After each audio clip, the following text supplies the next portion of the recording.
The United World Wrestling has issued a statement. This is the latest statement after the wrestlers protested in Haridwar today. The UWW says that it firmly condemns the treatment and detention of the wrestlers. It expresses its disappointment over the lack of results of the investigation so far. The 45-day deadline that was initially set to hold this elective assembly shall be respected. Failing to do so may lead UWW to suspend the federation, thereby forcing the athletes to compete under a neutral flag. And so remember, the UWW, which is the International Wrestling Body, has been observing the wrestlers' protest for quite some time. I'm also joined in by Shivani Gupta on the phone line. Shivani, break down the statement of the UWW in the context what this stern warning will now mean for the IOA and, of course, the ad hoc committee of the WFI. Yes, there are a couple of important points as far as this statement is concerned.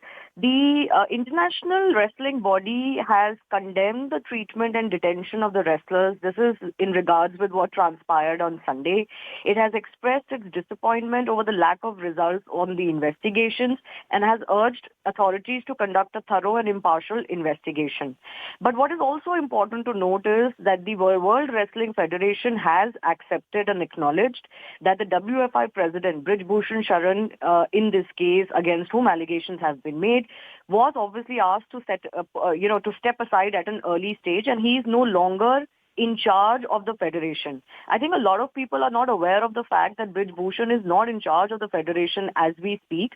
He was initially asked to step aside for a period till when the oversight committee was to probe the allegations. And then an ad hoc committee was given charge of the federation in late April. They eventually took charge in mid-May. And since then, he is not in charge of the workings of the federation. So a lot of people seem to be confused about that because they feel like he should step aside. The reality is that he is no longer in charge of the federation.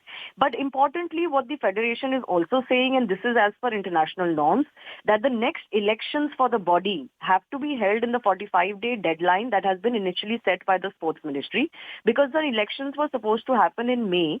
But those elections were cancelled and postponed because this ad hoc committee was taking charge.